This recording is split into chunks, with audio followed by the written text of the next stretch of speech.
ان کی کوئی فوٹو نہیں آتی، اور میں نے بہت سارے لوگوں کو دیکھا ہے کبھی موبائل کو ہاتھ بھی نہیں لگاتے، لیکن جن کے لیے آئے ہیں انہیں تو پتہ ہے نا کون کون آیا ہے، اور کچھ دین کے لیے کریں۔ اور تیسری گزارش آپ کی خدمت میں یہ ہے کہ امت بن کر بھی ضرور سوچے، اور امت کے دکھوں کا مداوع بھی کرے، اور امت مسلمہ کا درد بھی اپنے سینے میں ضرور محسوس کرے۔ اللہ تعالی ہماری اس بزم کو جی ایک بات اور سن لیں جی، نبی پاک علیہ الصلوۃ والسلام نے ارشاد فرمایا، لائے جی، حضور سید عالم علیہ الصلوۃ والسلام نے ارشاد فرمایا کہ جب تک بندہ اللہ کے بندوں کی مدد میں رہتا ہے نا، اللہ بھی اس کی مدد کرتا رہتا ہے۔ یعنی اگر آپ امت کے لیے سوچتے ہیں، کوئی امت کے لیے فکر پیدا کرتے ہیں، کچھ امت کی سوچیں لاتے ہیں، تو اللہ بھی مدد فرمائے گا۔ اور یہ بات اچھی طرح یاد رکھیں، جب بھی بندہ کوئی ایسا کام کرتا ہے نا جو خالص اللہ کی رضا کے لیے ہو، تو رب کی مدد ضرور آتی ہے۔ وَلَقَدْ نَصَرَكُمُ اللَّهُ بِبَدْرٍ وَأَنْتُمْ أَذِلَّةٌ، تو یہ کام کریں گے تو اللہ کی مدد بھی آئے گی۔ اللہ توفیق۔ نبی پاک علیہ السلام کے طریقے پر جو بندہ چلتا ہے نا، جو حضور کے طریقے پہ چلتا ہے، وہ اللہ کا محبوب بن جاتا ہے۔ جو شرط یہ ہے کہ وہ اخلاص کے ساتھ نبی پاک کے طریقے پہ چلے، دنیا کو دکھانے کے لیے پگڑیاں نہ باندھتا پھرے، وہ کہے کہ چونکہ میں پیر صاحب ہوں تو میں نے باندھنی ہے، اس لیے یہ ماحول نہ بنائے، وہ بنائے اللہ کی رضا کے لیے۔ اللہ تبارک و تعالیٰ کی رضا کے لیے نبی پاک کی غلامی کرے، اللہ اسے اپنا محبوب بنا لیتا ہے۔ حضور کی کچھ سنتیں ہیں، کچھ چیزیں نبی پاک کو پیاری ہے، کچھ تو آپ نے سنی ہوئی ہے، جیسے میٹھا کھانا سنت ہے، جیسے مسواک کرنا سنت ہے، جیسے مسکرانا سنت ہے۔ مسکرا رہے ہیں نا کہ ماشاءاللہ، پریشان تو نہیں نا کسی بات کا؟ مسکرانا بھی حضور کی، شروع میں نمک کھانا، بعد میں نمک کھانا، درمیان میں میٹھا کھانا، یہ حضور کی سنت ہے۔ اور امامہ باندھنا نبی پاک کی، یہ چیزیں حضور کی پسند ہے۔ نماز نبی پاک کو بڑی پسند ہے، فرمایا مجھے تمہاری دنیا کی چیزوں میں سے، دنیا کے کاموں میں سے جو کام بڑا پسند ہے وہ نماز پڑھنا ہے۔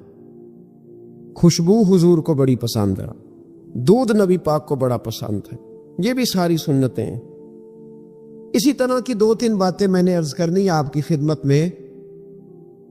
جس طرح نبی پاک علیہ الصلوۃ والسلام کو خوشبو پسند ہے، تکیہ پسند ہے، مسواک پسند ہے، اسی طرح تھوڑے مال پر قناعت کرنا یہ بھی میرے نبی کو بڑا ہی پسند ہے۔ تھوڑے پیسوں پہ راضی ہو جانا یہ نبی پاک کو، سادے مکان میں رہنا یہ حضور کو بڑا پسند ہے، سادی روٹی کھانا یہ میرے نبی پاک کو بڑا، یہ بھی حضور کی پسند ہے۔ تھوڑے رزق پہ راضی ہونا اور اس طرح راضی ہونا کہ لمبے سجدے ادا کرنا یہ میرے نبی پاک کی پسند ہے۔ حضور نے صرف غریبوں سے پیار نہیں کیا، ہمیں یہ سنایا جاتا ہے اور ہم ہمیشہ یہی سنتے ہیں کہ حضور نے غریب سے بڑی محبت کی۔ نبی پاک نے صرف غریب سے پیار نہیں کیا، دراصل حضور نے غریبی سے پیار کیا۔ کو نہیں سمجھ آئی آپ کو؟ حضور نے صرف غریبوں سے پیار نہیں کیا، نبی پاک نے، اس کا معنی یہ ہے کہ حضور نے غریب رہنا پسند فرمایا ہے۔ غریبوں کی طرح رہنا نبی پاک نے، سادہ مکان، ایک وقت کا کھانا اور سادی غذا، جس طرح غریب نہیں رہتے، پرانے گھروں میں، کچے مکانوں میں، ٹوٹی چٹائیاں، 1-2 پیالے گھر میں، لمبے چوڑے برتن کوئی نہیں، یہ نبی پاک کی پسند ہے، یہ رسول پاک کی پسند ہے۔ اس کو محبوب جانا ہے نبی پاک صلی اللہ علیہ وسلم۔ حضور نے اس کو پسند کیا۔ حاتم تائی کی بیٹی قیدی ہو کے آئی، جب اس کے قبیلے پر، اس کے علاقے پر مسلمانوں نے حملہ کیا، تو حاتم تائی کا جو بیٹا تھا عدی بن حاتم، وہ اپنی بہن سے کہنے لگا ہمیں پتہ ہے مسلمانوں کا مقابلہ نہیں کر سکتے، تو بھاگ جانے میں بہتری ہے، چلو بھاگ چلتے ہیں۔ تو بہن کہنے لگی بھائی تو نے بھاگنا ہے تو بھاگ جا، میں سردار کی بیٹی ہوں، میں قوم کے ساتھ جیوں گی، قوم کے ساتھ مروں گی، تو نے بھاگنا ہے تو بھاگ جا۔ عدی بھاگ گئے ڈر کے۔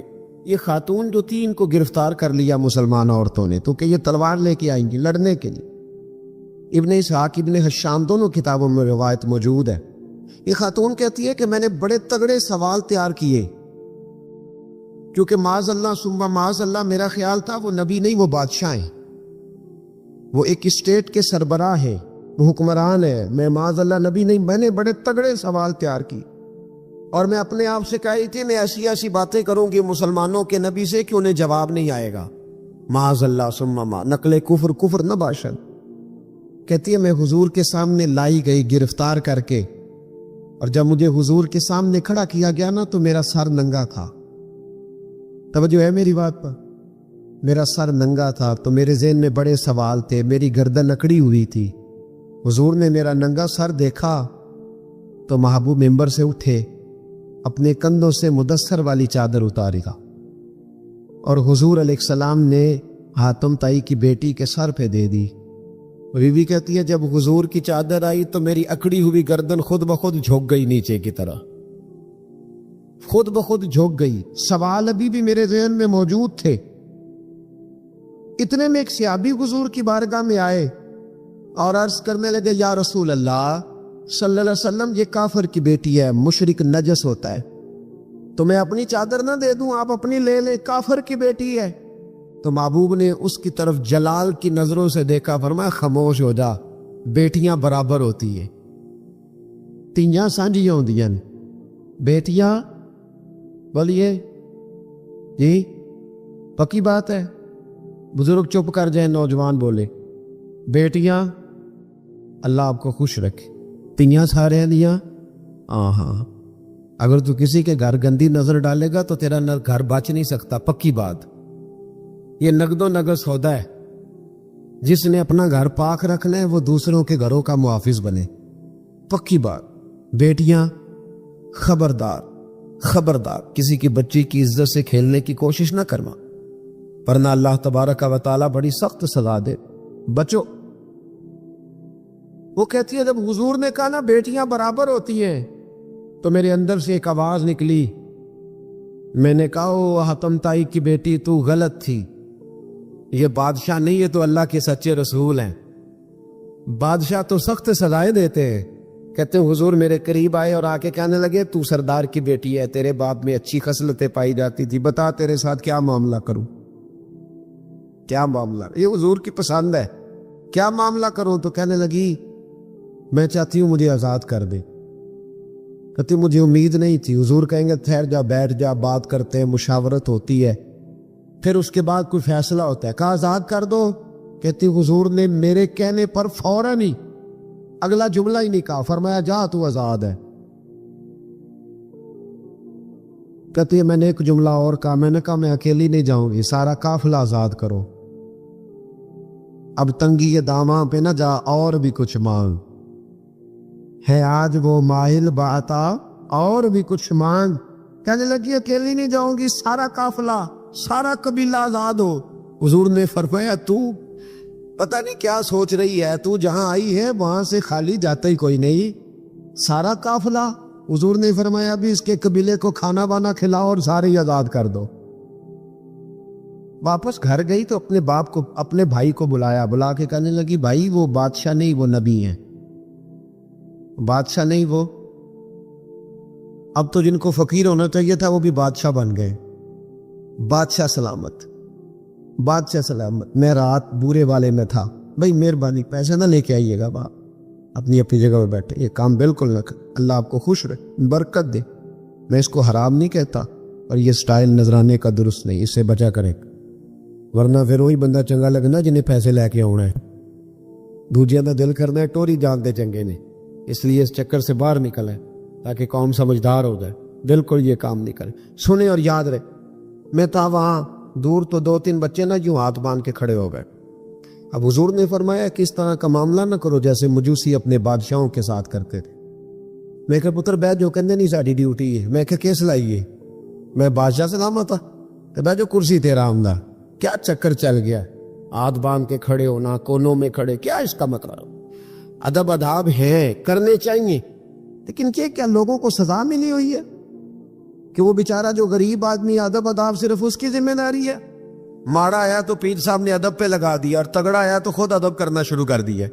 یہ کس قسم کا تماشا ہے؟ یہ کوئی طریقہ نہیں۔ ادب اداب ہونے چاہیے، لیکن غریبوں کو سزا انہیں سزا نہ دو اگر بیچارے آ گئے ہیں تمہارے آستانہ عالیہ پر۔ بہرحال آمدام برسر مطلب کہنے لگی میں دیکھ کے آئی ہوں، جو بادشاہ نہیں نبی ہے۔ تو ادھی کہنے لگا میں عورتوں کی باتوں پہ یقین نہیں کرتا، میں خود جا کے دیکھوں گا۔ میں نے کہا غریبی میرے نبی کی پسند ہے، حضور نے اللہ سے غریبی مانگ کے لی ہے، کہا یا اللہ مجھے زیادہ پیسے نہ دینا، ایک وقت کی روٹی دینا۔ اور حضور فرماتے ہیں رب نے اختیار دیا ہے، اگر میں چاہوں تو احد پہاڑ سونے کا بن جائے اور میرے ساتھ چلا کرے، پر میں نے اللہ سے زیادہ دولت مانگی۔ او بھائی دولت بڑی پیاری ہوتی تو سب سے زیادہ میرے نبی کی تجوریوں میں ہوتی۔ حضور نے دولت بانٹی ضرور ہے، لیکن حضور نے اس سے پیار یاد رکھے۔ ہم تو پاگل ہو گئے پیسوں کے پیچھے بھاگ بھاگ، جو سڑک پہ ادھر جا رہا ہے وہ پیسے دینے جا رہا ہے، جو ادھر جا رہا ہے وہ لینے جا رہا ہے۔ پیسے کا ہی چکر ہے سارا، پیسے کا ہی چکر ہے، پیسے۔ ایک صاحب نے فون کیا، کہنے لگے کو ٹائم دے دیں، تو میں نے کہا بس یار وقت تھوڑے دے دیں، کہتے تو خوش کر دیں گے۔ میں کہ مثلاً تو کی کرے گا؟ کہتے جننے پیسے کہو گے لب جن۔ تو میں نے کہا یار ہر ایک کو بکاؤ مال نہ سمجھا کر، ہمارا بہت زیادہ ریٹ ہے تو دے ہی نہیں سکتا۔ کہنے لگے کون دے سکتا ہے؟ میں نے کہا دنیا میں کوئی بھی نہیں دے سکتا، ہمارا ریٹ ذرا زیادہ ہے۔ ہم نے اگر ریٹ مانگنا ہوا تو قیامت کے دن غوث اعظم جیلانی سے جا کے مانگیں گے، یا ان سے مانگیں گے جن کے نام کی دہائی دیتے رہے، تعریف مصطفیٰ کی کرے، اور نتیجہ ہم دنیا داروں سے مانگے، انہی سے لیں گے نتیجہ جن کے قصیدے ساری زندگی گائے ہیں۔ ہاں تو اس لیے چکر سے باہر آمدام برسر مطلب ادھی کہتے ہیں کہ میں خود جاؤں گا پھر جا کے دیکھوں گا۔ ادھی مدینے آئے دیکھنے، اور جب بندہ کسی کو دیکھنے آتا ہے تو تنقیدی نظر سے آتا ہے۔ کہتے ہیں میں مسجد نبی میں پہنچا تو کچی زمین پر غلاموں کے ساتھ، ادھر دیکھو یہ بھی تو حضور کی سنت ہے نا جی۔ حضرت ابو ہریرہ صحیح سند کی حدیث بخاری میں فرماتے ہیں حضور کے ساتھ ایک سفر میں تھا، نبی پاک علیہ السلام نے فرمایا کھانا نہ پکا لے، حضور پکا لے، فرمایا تو گوشت لے آ، تو اس طرح کر، مسالہ جات تیار کر لے، تو فلاں چیز کر لے۔ آخر میں حضور فرمانے لگے میں لکڑیاں کٹھی کر کے لاتا ہوں جی۔ اللہ کرے پیرانو حدیث زبانی یاد ہو جائے، آمین تے آکھیا جی۔ میں لکڑیاں کٹھی کر کے لاتا ہوں، لکڑیاں۔ عرض کی یا رسول اللہ ہم کر دیں گے، تو محبوب نے فرمایا سارے کٹھے نہیں جا رہے، کوئی عرض نہیں میں بھی لے آؤں گا۔ تو فرماتے حضور اٹھے اور لکڑیاں کٹھی کر کے لائے۔ جب مسجد نبوی شریف بن رہی تھی تو جناب ابو ہریرہ فرماتے میں 3 اینٹیں اٹھا کے لا رہا تھا، اللہ کے رسول 7 اینٹیں اٹھا کے لا رہے، 7 اینٹیں۔ چودھری صاحب آپ روز آ کے کہہ دیتے قاری صاحب مسجد دی صفائی نہیں ہوئی، تو نہیں کر سکتا مسجد دی صفائی؟ کیا سمجھتا ہے تو اپنے آپ؟ صدر بننے کا کیا مطلب ہوتا ہے کہ بندہ روب ڈالنے لگے؟ دنیا میں جو سب سے زیادہ عزت والا اور بڑا ہوتا ہے وہ وہی ہوتا ہے جو اللہ کے گھر میں جھاڑو دیا کرتا ہے۔ کیا لوگوں نے معیار بنا لیا ہے؟ یہ معیار ہے، جو قوم کا بڑا ہوتا ہے وہ قوم کا خادم ہوتا ہے۔ ادھی کہتے ہیں میں مدینے آیا تو میں نے نبی پاک علیہ السلام کو غلاموں کے ساتھ کچی زمین پہ بیٹھے دیکھا، اور غلام بھی کون؟ ایک طرف حضرت بلال حبشی بیٹھے اور دوسری جانب حضرت عمار بن یاسر بیٹھے تھے۔ کہتے حضور بیچ بیٹھے، کھانا کھایا جا رہا ہے، اور حیران میں اس وقت ہوا جب اسی پلیٹ سے نبی پاک بھی کھا رہے ہیں اور بلال حبشی بھی کھا رہے ہیں ساتھ بیٹھ کے حضور نے۔ ادھی کہتے میرے دل پہ چوٹ لگی، میں نے کہا نہیں یار، یہ بادشاہ نہیں، یہ بادشاہ جو اس طرح غریبوں کے بیچ بیٹھ کے روٹی کھائے۔ ہمارے تو بادشاہ غریبوں کے حق میں تقریر کرتے ہیں نا، ویسے ان سے پوچھو کہ اس گاؤں سے ڈنگے کا کرایہ کتنا ہے، اور پھر ڈنگے سے لالے موسے کا کتنا ہے، ان کو کوئی پتہ نہیں۔ ان چودھریوں کو بچوں کو کھڑے کر کے پوچھو کبھی چنے کی دال کا بھاؤ کیا ہے، کدی آندھی ہوگی تو پتا ہوگا نا، ان کو کیا پتا، ان کے گھر میں تو آ جاتی، اللہ جانے کہاں سے آتی، ہم بدگمانی نہیں کرتے۔ لیکن حضور ایک پلیٹ میں کھانا کھا رہا۔ ادھی کہتا میں سمجھ گیا یہ بادشاہ نہیں۔ پھر میرے دل میں شیطان نے وسوسہ ڈالا، میں نے کہا مسجد کچیا ہو سکتا ہے، مکان بڑا پکا ہو، بنگلہ بڑا عالی شان ہو۔ حضور کی عادت مبارکہ تھی جب کوئی مہمان آتا تھا تو یا مسجد میں اصحاب صفہ کے ساتھ رکھتے تھے یا کسی صحابی کو دے دیتے تھے، وہ اپنے گھر لے جاتے تھے۔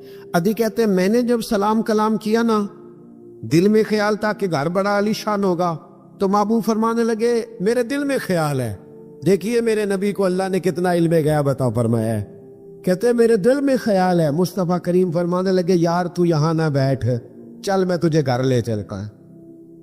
خیال آیا مسلمان نیک و بد پہچان جاتے ہیں اور محمد آدمی کے دل کی باتیں جان جاتے ہیں صلی اللہ ہو۔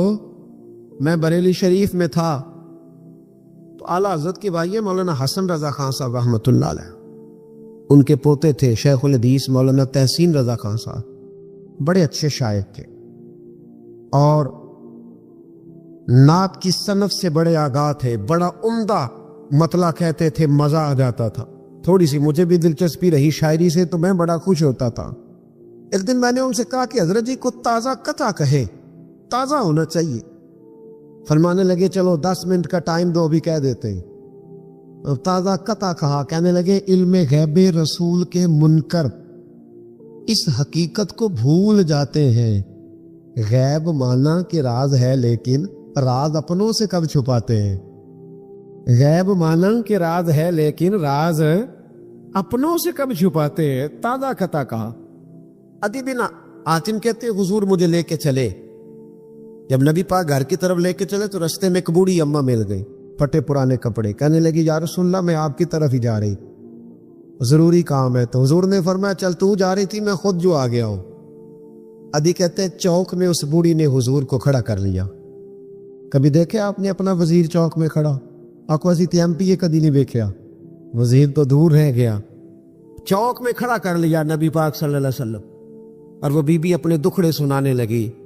کہتے قربان جاؤں وہ دیر تک باتیں کرتی رہی اور نبی پاک سنتے رہے۔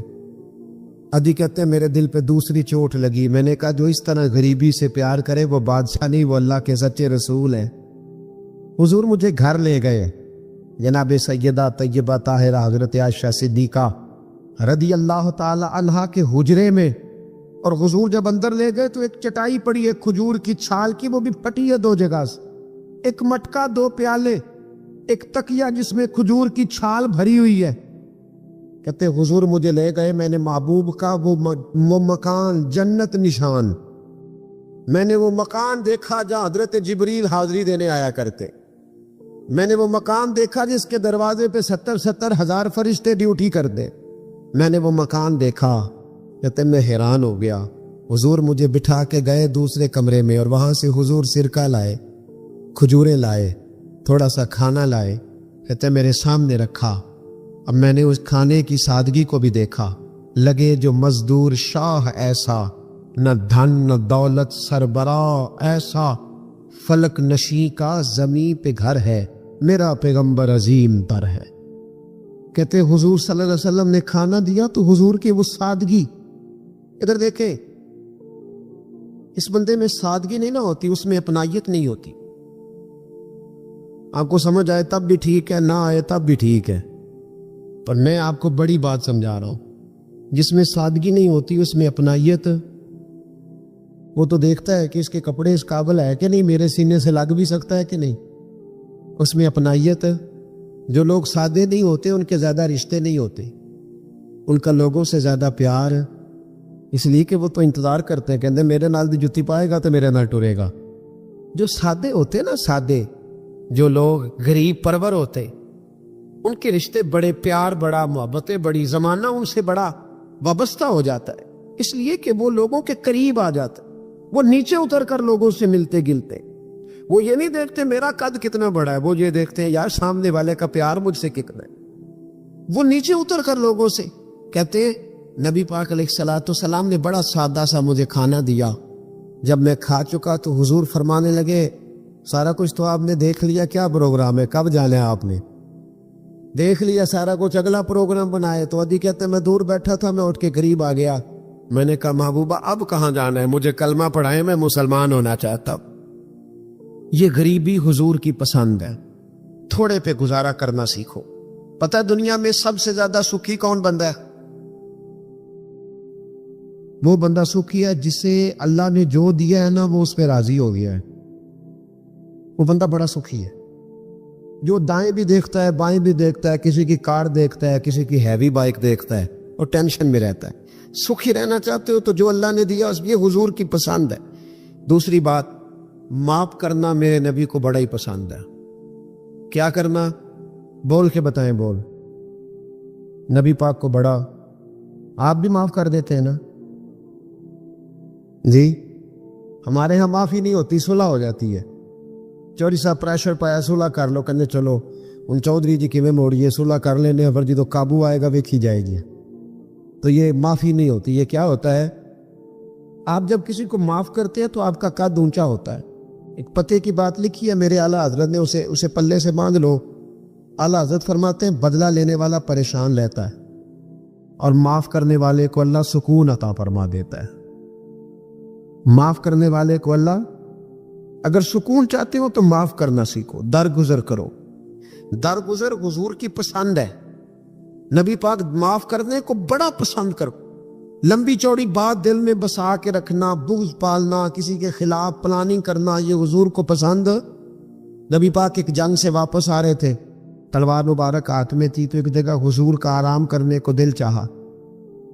اللہ کے محبوب صلی اللہ علیہ وسلم نے اپنی تلوار درخت سے لٹکائی، حضور آرام کرنے لگے۔ باقی صحابہ دور دور آرام کر رہے تھے۔ غورث بن حارث نام کا ایک شخص تھا، بخاری میں موجود ہے، کافر تھا۔ اس نے حضور کو آرام کرتے دیکھا، حالانکہ نبی پاک فرماتے ہیں میری آنکھیں بند ہوتی ہیں، دل میرا جاگتا رہتا ہے۔ اس نے دیکھا حضور علیہ السلام کی تلوار لٹک رہی ہے، تو آ کے تلوار اتاری۔ جب تلوار اتاری تو حضور کی آنکھ کھلی، کوئی بے چینی نہیں۔ اللہ کے حبیب اطمینان سے آرام کرو۔ کہنے لگا اے محمد ابن عبداللہ، سب کہیے صلی اللہ علیہ وسلم، اے محمد ابن عبداللہ صلی اللہ علیہ وسلم، اب آپ کو مجھ سے کون بچائے گا؟ کون بچائے گا؟ میرے محبوب کا توکل دیکھیں، بھروسہ دیکھیں، یقین دیکھیں۔ حضور اٹھ کے بیٹھ گئے، دستار مبارک کو سیدھا کیا، فرمانے لگے مجھے میرا رب بچائے گا، مجھے میرا رب بچائے گا۔ جب آپ کی زبان سے یہ لفظ نکلے تو وہ کانپنے لگ گیا، کافر کانپا، اس کے ہاتھوں سے تلوار گر گئی۔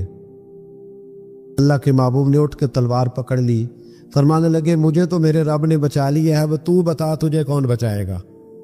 مجھے میرے رب نے۔ اچھا اب یہ بتائیں آپ کہ ہمارے قابو بندہ آ جائے جو اس طرح حملہ کرنے آئے تو ہم کیا حال کرتے؟ بولے یہاں تو بعد میں پتہ چلتا ہے کہ بیچارہ چور نہیں تھا، لیکن لوگوں نے مار مار کے مار ڈالا، بعد میں پتہ لگتا ہے۔ غور کرنا، غور، ان روایتوں کو صرف سن کے نہ گزر جایا کرو، اس کا پس منظر سمجھیے۔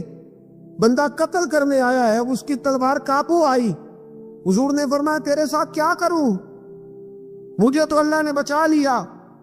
اس نے گردن جھکائی، مطلب یہ تھا کہ جو دل کرے کرے۔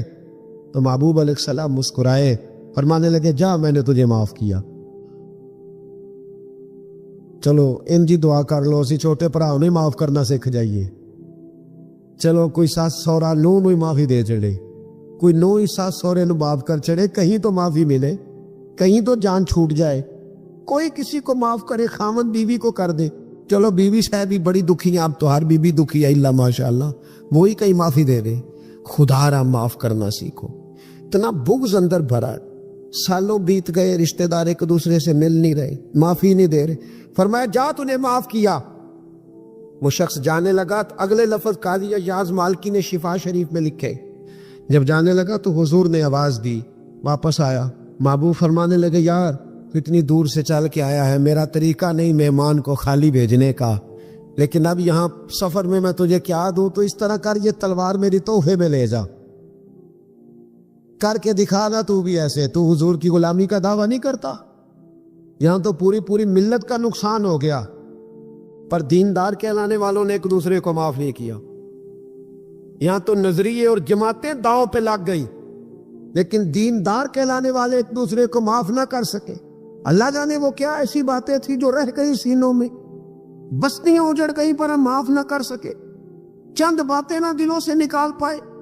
ایک نظریے کہ لوگ ایک جگہ اکٹھے بیٹھنے کے قابل نہ رہے، جا تلوار لے جا۔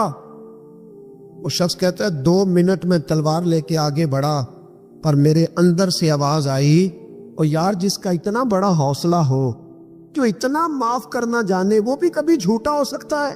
تو میں تلوار لے کے قتل کرنے آیا تھا، تحفہ لے کے جا رہا تھا، واپس آیا میں نے کہا محبوبہ ساری دنیا جھوٹ بولتی ہے، جو معاف کرنے کی ادا تیری ہے وہ بتاتی ہے کہ تو اللہ کا سچا رسول ہے۔ کلمہ پڑھ گئے وہ شخص، معافی نہیں کرتے، درگزر والا کھاتا ہی کوئی نہیں۔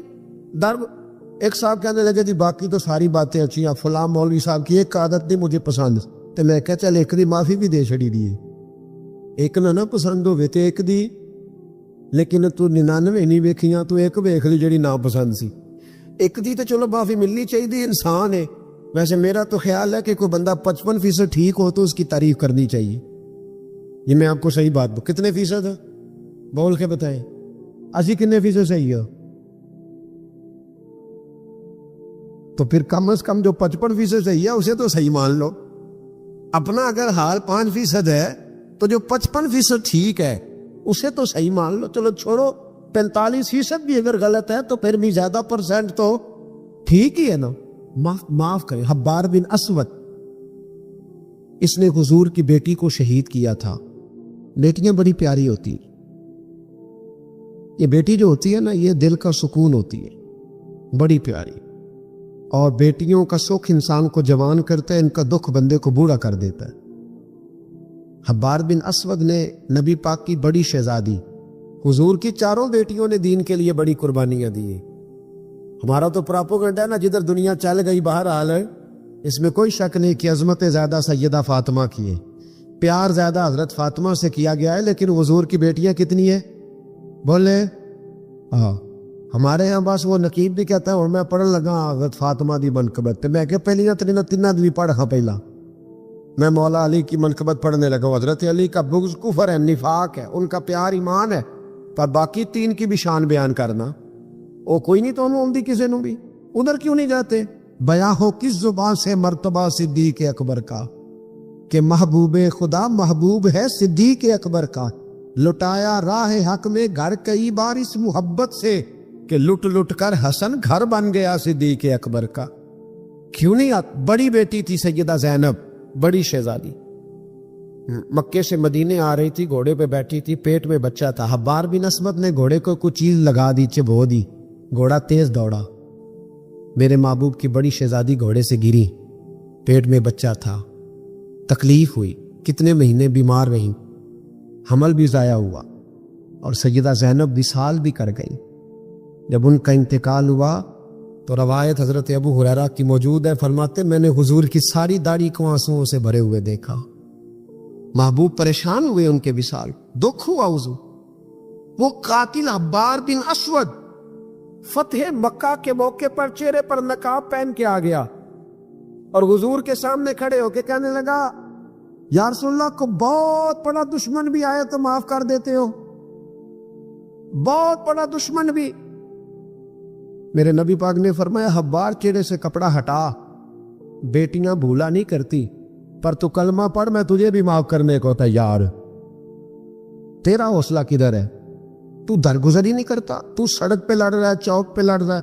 آخری بات سنیں، حضور نے غریبی کو پسند کیا، معاف کرنے کو بڑا پسند کیا، اور نبی پاک صلی اللہ تعالی علیہ وآلہ وسلم نے صلح کرانے کو بڑا پسند فرمایا۔ کیا کرانے کو؟ جی فرمایا اگر صلح کرانے کے لیے تمہیں بظاہر خلاف واقعہ بات بھی کہنی پڑے، یعنی لگے کہ جھوٹ بولنا پڑ رہا ہے، تو میرے نبی نے اجازت دی، پھر بھی صلح کرا دو۔ آج ہم نہ لڑائی کرا رہے،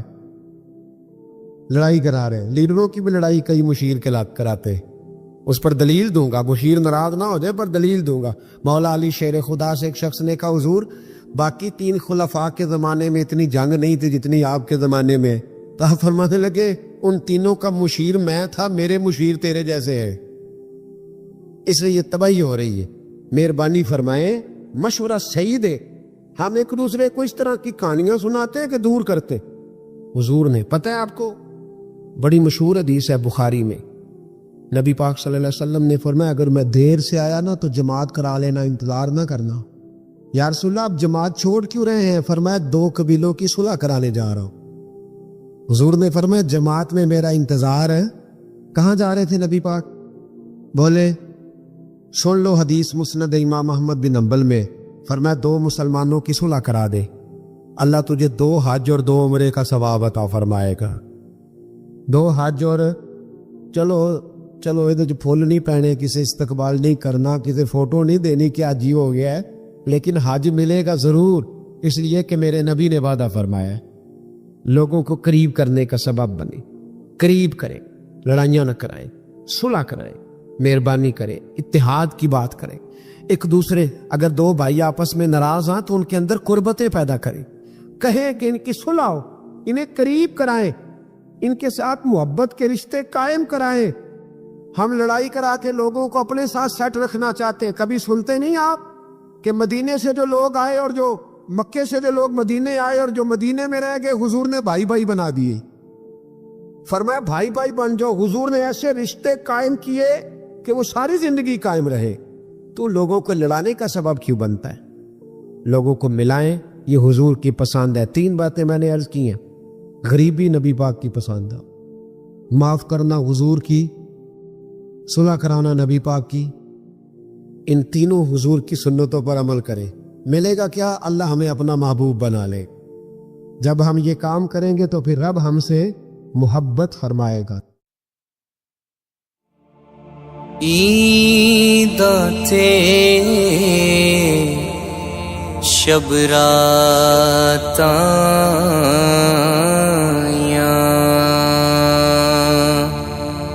سب لوگ گھراں نوں آئے،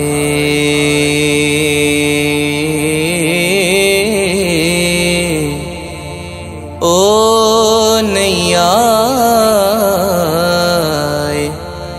پرت محمد جڑے آپ ہتھیں دفنائے۔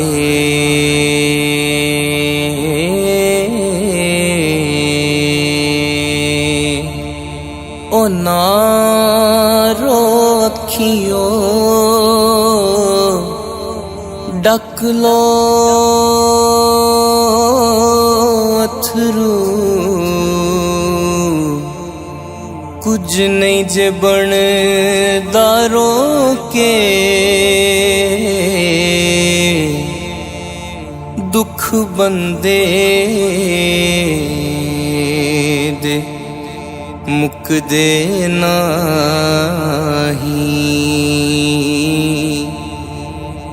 دکھ مک دے نے مویا۔ ٹر گئیوں سانو کلیاں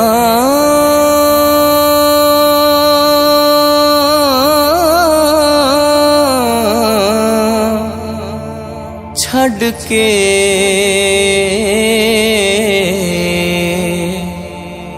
دس کیویں دل پر چاہیے لاگیوں جیڑی اگ وچ سینے، ہن کا دے نال بجھائیے۔ کیڑا رسے ہن نال ساڈے، کینو رو رو سی منائیے۔ آزم یار یاراں نوں مل دے، اسی کس نوں سینے لائیے۔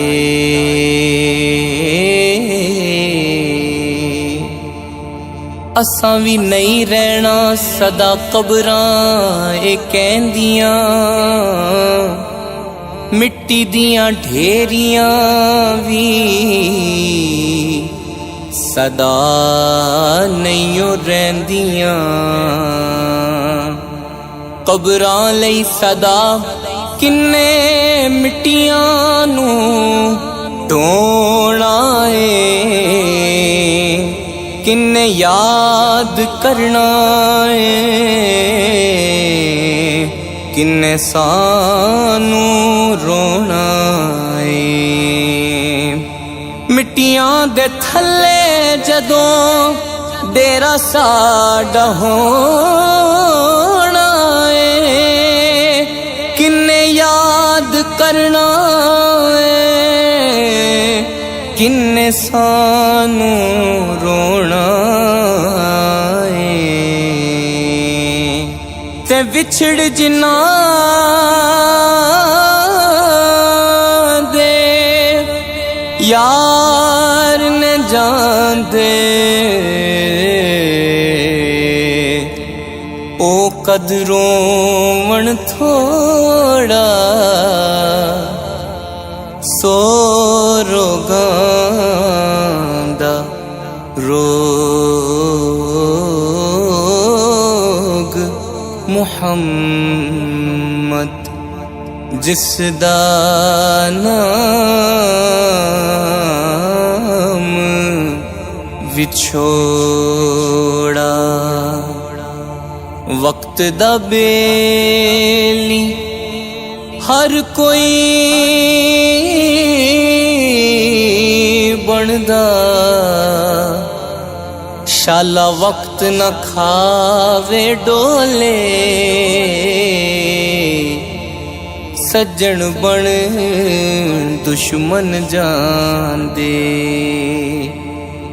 ਜਦ ਵਕਤ ਨੂੰ ਪੈਂਦੇ ਰੋਲੇ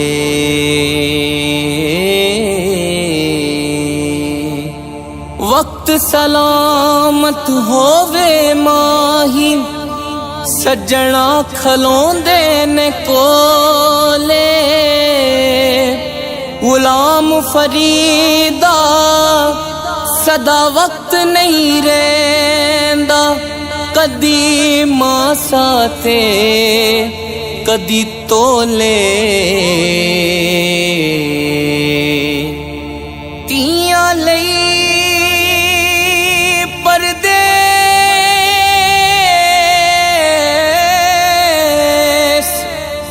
وے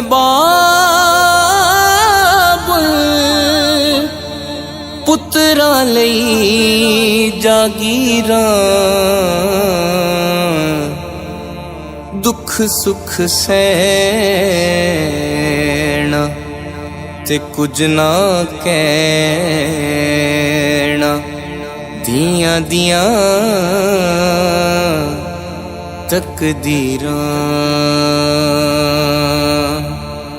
ہتھیں دفن جنانوں کریے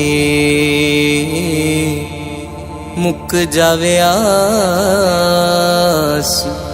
اونا دی او دور گیا دی یاد محمد دل تو مول نہ جاندی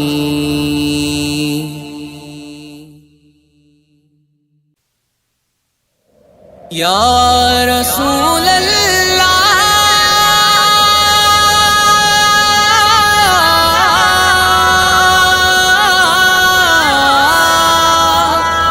یا رسول اللہ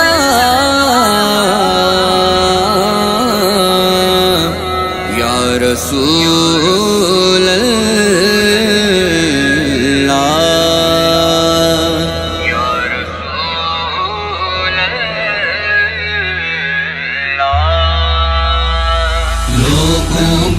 دنیا میں لاکھوں ہی سہارے ہیں لوگوں کو تو دنیا میں لاکھوں ہی سہارے ہیں ہم کو یہی کافی ہے سرکار ہمارے ہیں ہم کو یہی کافی ہے سرکار ہمارے ہیں جب تک بکے نہ تھے تو کوئی پوچھتا نہ تھا